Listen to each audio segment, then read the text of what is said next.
E para começar, a gente vai falar de um momento que surpreendeu pela forma como aconteceu, que foi contrário a toda uma field que estava acontecendo na companhia naquela época e que consagrou o quinto reinado como campeão da WWE de um dos maiores lutadores da sua história. E nós estamos falando da vitória do Bret Hitman Hart sobre o Undertaker no SummerSlam de 1997. E por que que esse foi um dos maiores momentos do SummerSlam? Foi porque o juiz era o Shawn Michaels, inimigo mortal do Bret, inclusive nos bastidores. Nessa luta, a história foi que o Bret pegou uma cadeira para vir para o ringue, o Shawn Michaels tirou a cadeira da mão do Bret, o Bret começou a discutir com o Shawn, o Bret cospe na cara do Shawn, o Shawn fica irado, pega a cadeira e vai atacar o Bret. Só que quando ele tenta atacar o Bret, ele acaba acertando a cabeça do Undertaker, que acaba caindo no chão. O Bret então vai pro pinfall e o Shawn Michaels, desesperado, irado, acaba tendo que fazer a contagem. Ele faz a contagem e o Bret Hart ganha o seu quinto título da WWE. Foi um momento maravilhoso porque foi uma história que as pessoas não esperavam que fosse acontecer desse jeito e acabou marcando o quinto reinado do Bret como campeão da WWE, um dos maiores campeões da companhia, uma lenda da companhia. Ninguém sabia e imaginava o que ia acontecer alguns shows depois no Survivor Series, mas o fato é que a forma como aconteceu e a conquista do Bret ganhando seu quinto campeonato mundial, depois tendo toda a Hart Foundation vindo para comemorar com ele no ringue, faz desse momento, da vitória do Bret no seu quinto campeonato mundial da WWE, o 10º maior momento da história do SummerSlam. Já o 9º maior momento da história do show aconteceu numa fase em que a companhia estava passando por uma transição, onde ela adquiriu um monte de lutadores e a gente viu uma cena que a gente jamais fosse ver, que era um lutador estabelecido da WWF conquistando o título da WCW. E sim, nós estamos falando da vitória do The Rock sobre o Booker T, ganhando o campeonato da WCW no SummerSlam de 2001. Esse é o tipo de imagem, assim, o tipo de foto que, assim, se você acompanhou a WWE e a WCW dessa época, você jamais imaginaria que iria acontecer. Tá? Como eu disse para vocês, eu comecei a acompanhar com afinco a WWE e a WCW no ano 2000. Nessa época, um colega meu dos Estados Unidos me mandou algumas fitas de vídeo. Depois eu descobri os caminhos escusos e comecei a baixar episódios tanto da WWE quanto da WCW. Da WCW menos. Eu tinha acesso à WCW, mas eu nem tinha mais tanto interesse. Mas eu acompanhei algumas coisas. E eu vi, por exemplo, quando teve o anúncio da compra da WWE, da WCW pela WWE. Eu baixei os dois shows, o Nitro e o Monday Night Raw, para ver as duas cenas acontecendo. Eu baixei o WrestleMania 17, na verdade, um colega me mandou a fita do WrestleMania 17 poucas semanas depois. E eu vi vários episódios depois. Eu comecei a baixar com firmeza em 2001, então acompanhei todo esse período da invasão. E quem lembra da guerra, da birra entre WWF e WCW, nunca imaginava que veria um atleta da WWF com o título da WCW. E ver o The Rock conquistando esse cinturão dourado, Big Gold Belt, foi uma cena simplesmente chocante, porque parecia assim, parecia algo que foi feito hoje em dia com inteligência artificial, só que não existia inteligência artificial na época. Era algo com Photoshop, só que não existia Photoshop na época. Assim, um bom editor de imagens parece que teria construído essa cena, mas não, ela aconteceu. O The Rock se tornou campeão da WCW na luta contra o Booker T. Foi um dos momentos mais chocantes da história do show, mas ele, pela grandeza dele, pela importância dele e por conta de todo o impacto que teria na história da invasão, é que a gente coloca a conquista do The Rock se tornando campeão da WCW como o 9º maior momento da história do SummerSlam.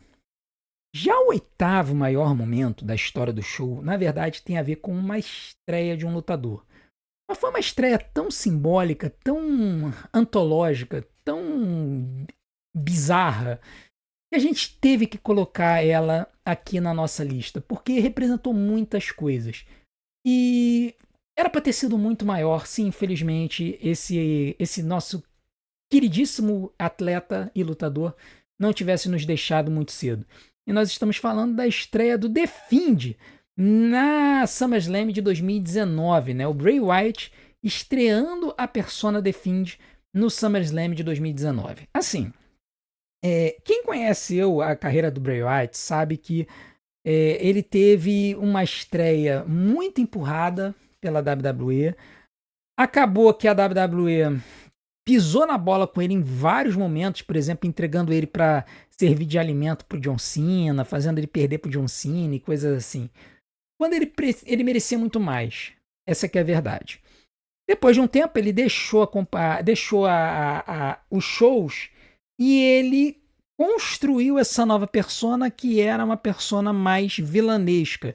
E junto com isso, ele criou a Firefly Funhouse, que era aquele show de bonecos que acontecia e ele fazia um camarada bonitinho e tudo mais. Então ele tinha essas duas personas, o cara que parecia um apresentador de programa infantil e uma pessoa que tinha um lado mais obscuro na sua persona. E aí esse lado mais obscuro estreia com esta máscara customizada feita para o Bray Wyatt no SummerSlam de 2019. E foi, cara, aura pura a entrada dele nesse show. E ela viria a marcar a carreira dele dali até a carreira dele se encerrar. A verdade é que o Bray ele é um daqueles talentos que foi assim muito mal aproveitado pela companhia. Ele chegou a ser campeão, chegou a ser campeão universal, chegou a ser campeão da WWE, mas, cara, ele foi muito mal aproveitado pela companhia. O primeiro campeonato dele, ele ganhou no Elimination Chamber apenas para perder na WrestleMania para o Randy Orton. E o segundo título dele, ele ganhou o Universal contra o Braun Strowman, e aí logo depois ele engoliu um Spear do Roman Reigns que estava voltando. Então, é uma pena quando a gente vê isso, a gente percebe o que poderia ter sido.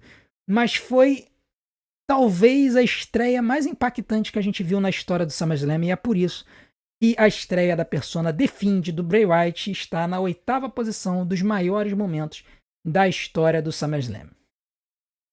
Já o 7º maior momento tem a ver com um lutador que nos deixou essa semana, que estava numa das maiores histórias da sua carreira e numa luta que envolveu um momento bem interessante, bem icônico e bem engraçado. E nós estamos falando da luta dos Mega Powers contra os Mega Bucks no SummerSlam de 1988, o primeiro SummerSlam da história. Aquela luta que a Miss Elizabeth tira a saia, revela a parte de baixo da vestimenta dela, deixando o Andre the Giant e o Ted DiBiase completamente chocados, e isso leva à vitória do Macho Man e do Hulk Hogan. Assim, essa história dos Mega Powers, ela foi muito interessante, ela correu todo o ano de 88, ela começa na WrestleMania 4, quando o Randy Savage ganha o título vago, né, e que o Hogan havia perdido na confusão com o Andre the Giant no ano anterior. E aí o Savage ganha o torneio na WrestleMania 4, ganha o campeonato da WWE, e aí ele inicia uma amizade com o Hogan, né? E é muito engraçado, porque o Hogan ele não sai do main event, apesar do Randy Savage ser o novo campeão. E nessa história eles acabam tendo essa passagem aí, se engalfinhando com o Ted DiBiase e o Andre the Giant. Lembrando que o Andre the Giant era um rival histórico do Hulk Hogan, e o Ted DiBiase era um rival histórico do Macho Man. O Ted DiBiase havia sido o lutador que o Macho Man havia derrotado na WrestleMania 4. E aí na luta, a luta estava correndo, e para poder chamar a atenção, né, o Bob Heenan estava chamando a atenção do juiz nesse momento. O Bob Heenan estava aqui no cantinho, né, para poder chamar a atenção dos Mega Bucks, né, do Ted DiBiase e do Andre the Giant, e fazer um salseiro ali no ringue. A Miss Elizabeth tirou a saia dela e revelou esse maiô vermelho por baixo. Isso deixou eles completamente chocados. Os Mega Powers voltaram na história e conseguiram vencer a luta. Então, assim, pelo fato de você ter a aliança dos Mega Powers e você ter esse momento icônico da Miss Elizabeth fazendo essa situação que ela nunca havia feito num ringue, é que a vitória dos Mega Powers com essa cena acabou se tornando o 7º maior momento da história do SummerSlam. Já o 6º maior momento tem a ver com o retorno de um lutador que estava há 4 anos aposentado e que ninguém imaginava que ainda tinha gás para lutar. Mas que quando teve essa luta, a gente descobriu que ele tinha bastante lenha para queimar, bastante bambu para fazer flecha, e com isso ele acabou tendo uma segunda fase muito legal na carreira. E nós estamos falando da luta do Triple H contra o Shawn Michaels, uma luta unsanctioned no SummerSlam de 2002, a primeira luta do Shawn Michaels em 4 anos.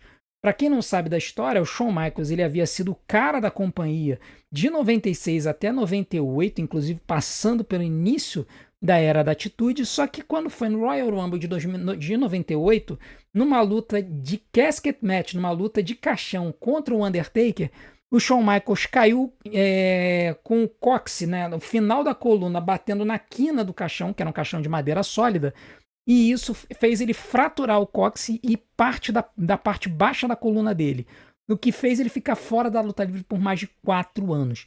Ele lutou no Sacrifício no WrestleMania de 1998, WrestleMania 14, mas ele fez a luta e perdeu a luta pro Stone Cold. E aí o que aconteceu foi que o Shawn Michaels ele basicamente teria dito que iria se aposentar. No ano de 99 ele chegou a fazer o papel de um comissário, no ano 2000 ele chegou a ser um juiz convidado de uma luta entre o Triple H e o The Rock, mas depois disso ele sumiu da companhia. Ninguém imaginava que ele iria voltar. Até que em 2002 o Shawn Michaels voltou como membro da NWO. A NWO que estava precisando chamar novas pessoas porque o Scott Hall havia saído da companhia e o Hulk Hogan havia se tornado face. Né? E aí o Kevin Nash estava sozinho e ele chama o Shawn Michaels para poder trabalhar com ele na NWO. Ele também chama depois o X-Pac, ele chama o Booker T, ele chama o Big Show. Só que aí depois de uma luta, o Kevin Nash ele estoura o quadríceps, logo que ele entra no ringue, ele acaba ficando fora, e aí com os 3 membros da NWO fora, a WWE resolveu extinguir com a história. E o Shawn Michaels estava ali de bobeira, né? Tava viajando, no começo era para ele não ser um lutador, era para ele ser um manager. E aí perguntaram para ele, tu não quer tentar, de repente, fazer só uma luta?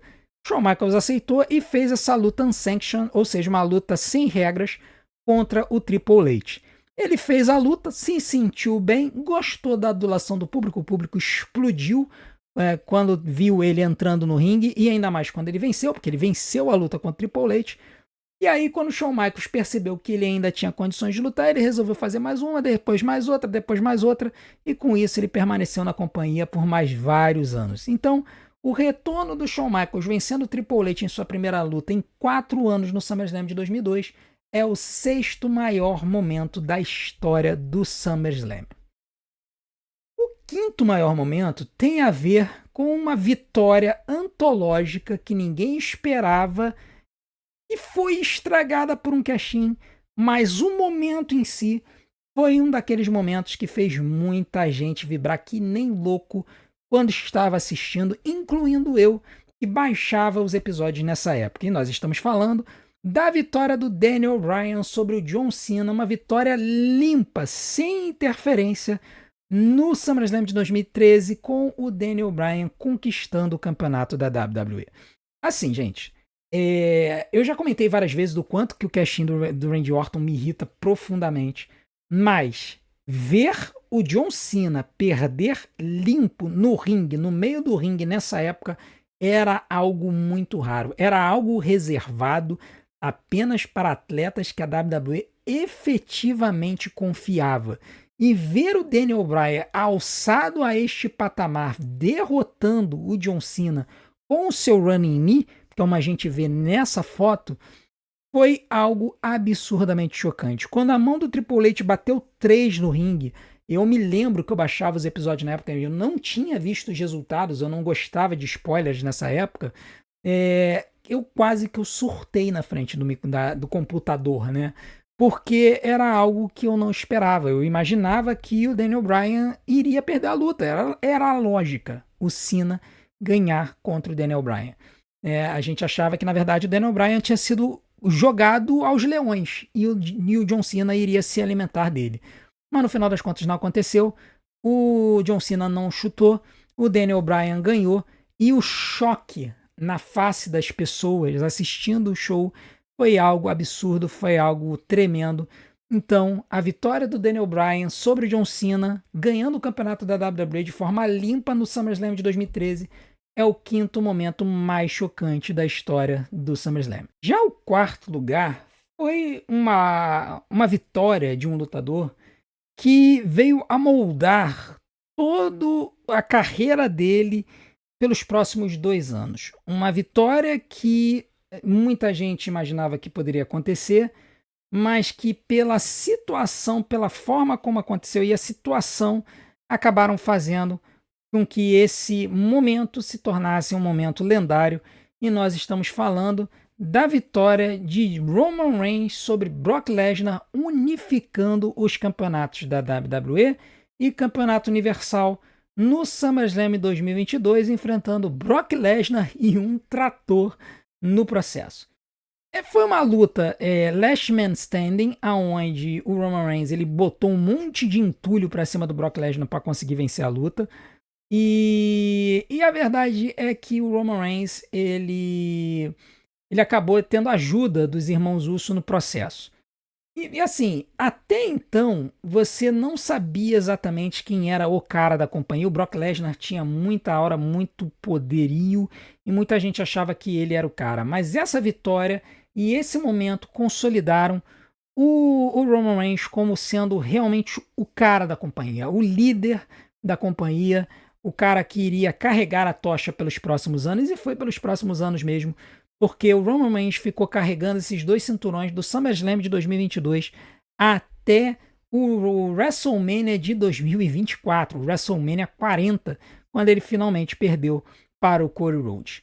A vitória do Roman Reigns ela foi marcante porque consolidou a persona dominante dele. Foi uma vitória enfática, né, uma vitória de Last Man Standing, e fez com que ele passasse a ter essa cena antológica de carregar os 2 cinturões da companhia, o cinturão da WWE e o cinturão universal.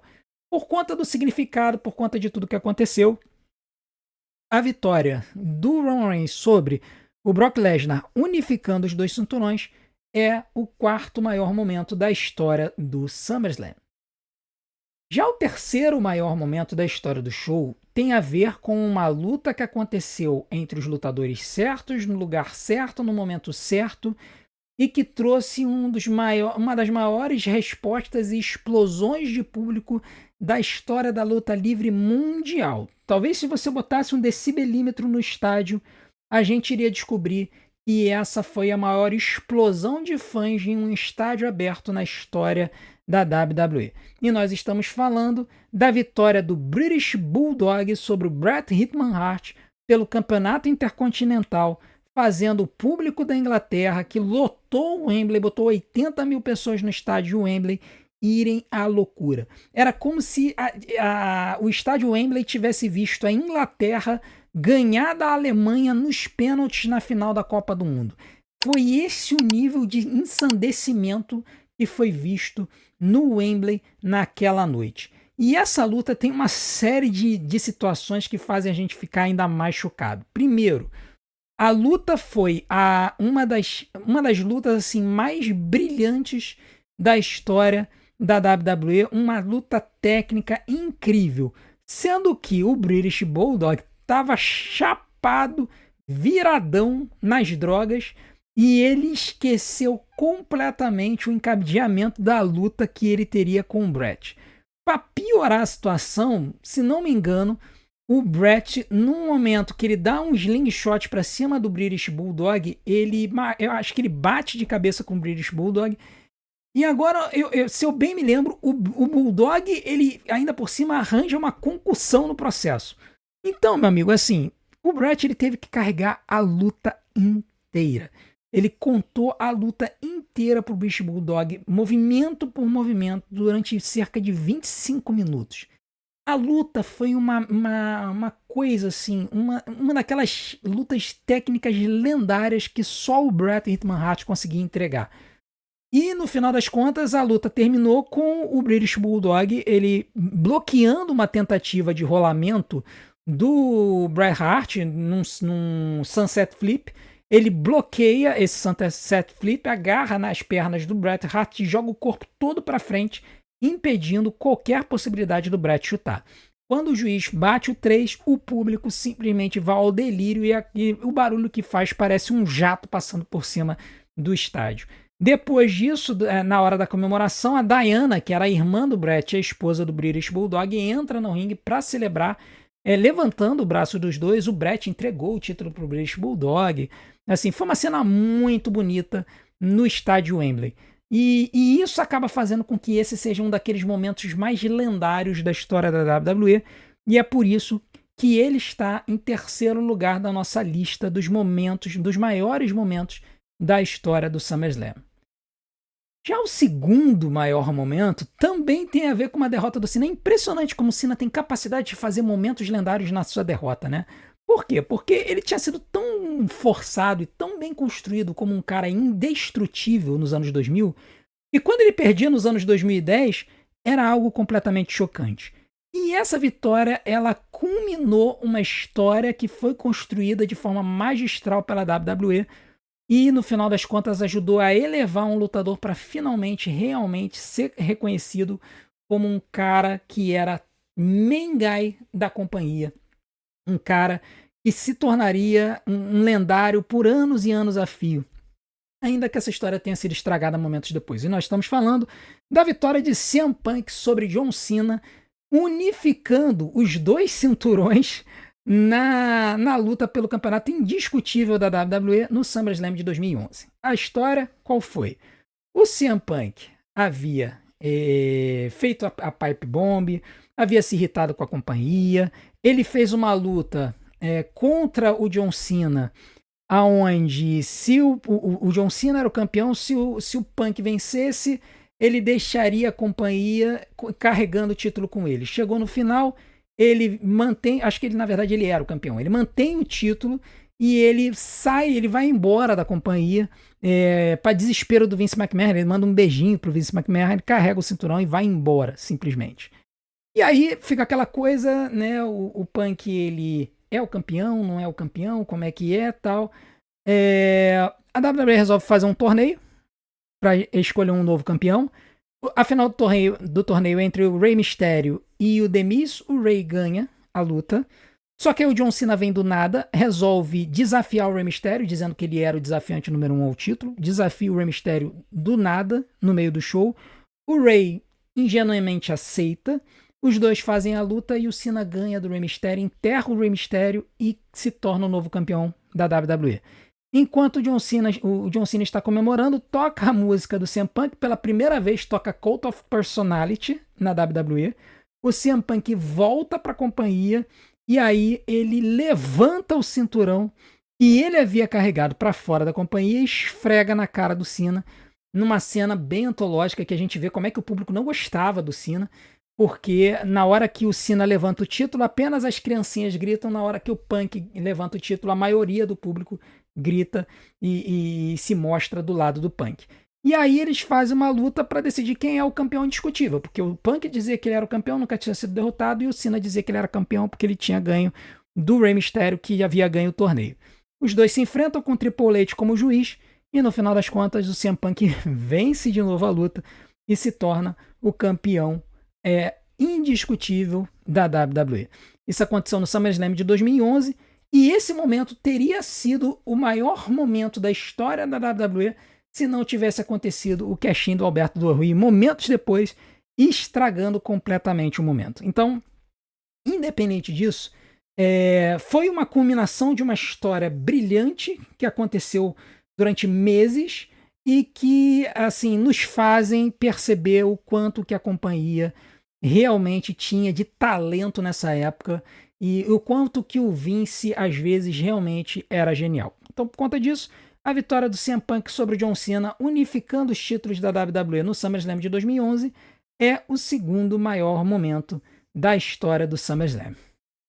E qual é o maior momento, na minha opinião, da história do SummerSlam? Bem, tem a ver com um cara que eu já comentei aqui nesse show.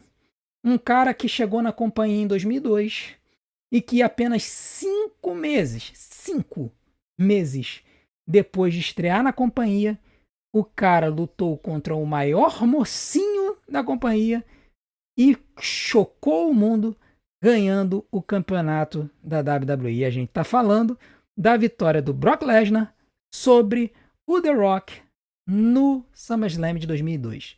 Gente, assim, vocês não têm noção do choque, da surpresa que foi a vitória do Lesnar. Todo mundo sabia que o Lesnar era um cara que a WWE gostava e gostava muito.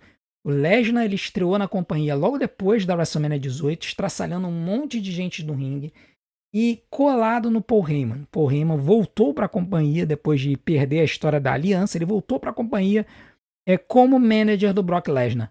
E o Brock, ele era esse cara que você olhava para ele e falava, meu Deus do céu, esse não é um ser humano. Essa pessoa é sei lá, um bicho, né? De tão forte que é e de tão talentoso que é. E todo mundo sabia do hype do Brock, todo mundo sabia que, assim, com certeza a WWE gostava dele. Só que ninguém imaginava que a WWE ia empurrar ele até a lua tão rápido. Fizeram ele ganhar a chance de disputar o título contra o The Rock no SummerSlam. Muita gente, a maioria das pessoas achava que, na verdade, ia ser só um cafezinho pro Brock Lesnar dar uma sentida no main event, mas eventualmente iria perder pro The Rock. Só que no final das contas o que a gente viu foi esta cena absurdamente antológica, cheia de aura, que foi a besta, a próxima coisa grande, The Next Big Thing, ganhando o campeonato indiscutível da WWE. Gente, assim, eu me lembro até hoje, quando eu baixei o SummerSlam de 2002, que eu simplesmente não entendi como é que a WWE teve a ousadia de botar o campeonato mundial no Brock Lesnar. Apenas hoje, 23 anos depois, é que eu consigo entender porque o cara era realmente sensacional. Assim, tinha todos os predicados de ser um grande campeão, exceto o microfone, nunca foi bom de microfone. Tá? Mas para isso foi que eles colaram o Paul Heyman nele. E assim, o Lesnar, ele é um cara que, sei lá, o cara parece que, assim, tomou o soro do super soldado e botaram o soro do super soldado num lutador mexicano e somado com um lutador do Japão e um lutador amador nos Estados Unidos, botaram todo mundo juntos, botaram o soro de super soldado e gerou esse troço aí. Porque o cara é fora do comum, nunca teve um talento como ele na WWE. E, infelizmente ele perdeu uma boa parte da carreira dele quando ele deixou a companhia em 2004 para tentar primeiro se tornar jogador de futebol americano, depois ele foi pro UFC, né? Foi pro UFC sem ter praticamente base como lutador de MMA e conseguiu em pouquíssimas lutas se tornar campeão mundial do UFC, campeão mundial peso pesado. Depois ele só perdeu o campeonato porque ele teve um problema de diverticulite. E aí quando foi depois do WrestleMania, se não me engano, 28 ou 29, ele voltou para a companhia e acabou chocando o mundo quando ele entrou no ringue, quando o John Cena estava fazendo uma promo. E aí a lenda do Brock Lesnar recomeça na WWE. Acho que foi do 29, que ele tinha acabado de derrotar o The Rock. Enfim, o fato é que o Brock Lesnar, ele era esse cara, a gente não tinha como ter uma ideia nessa época, mas ver o Lesnar sendo campeão 5 meses depois de estrear contra o maior mocinho da companhia e uma estrela em ascensão de Hollywood no The Rock, é que acabou fazendo esse momento ser tão chocante para todo mundo. E é por isso que a vitória do Brock Lesnar sobre o The Rock, ganhando o campeonato da WWE apenas 5 meses depois de estrear na companhia, é que faz esse momento ser o maior momento da história da WWE do SummerSlam. Beleza? Bom, essa foi a minha lista. Eu tenho certeza que ela vai diferir de vocês, porque tem um pouco de envolvimento emocional nesse primeiro lugar aí, por conta de eu ter vivenciado isso. Certamente muitos de vocês não vivenciaram. Eu quero saber qual é a opinião de vocês, qual foi o momento maior, mais marcante, mais grandioso da história do SummerSlam. Se vocês quiserem, botem seus comentários aqui embaixo e me digam qual foi o maior momento da história do SummerSlam. Eu vou adorar ver o comentário e a opinião de vocês. E não deixem de continuar a ajudar o nosso canal. A gente pede para que vocês assistam maratonas dos nossos vídeos, porque tempo de visualização é algo que faz o YouTube nos divulgar bastante. Então, para isso, eu vou deixar algumas opções de vídeos aqui na tela para vocês poderem assistir e eu conto com a audiência de vocês. A gente se vê do outro lado. Um grande abraço. Até a próxima.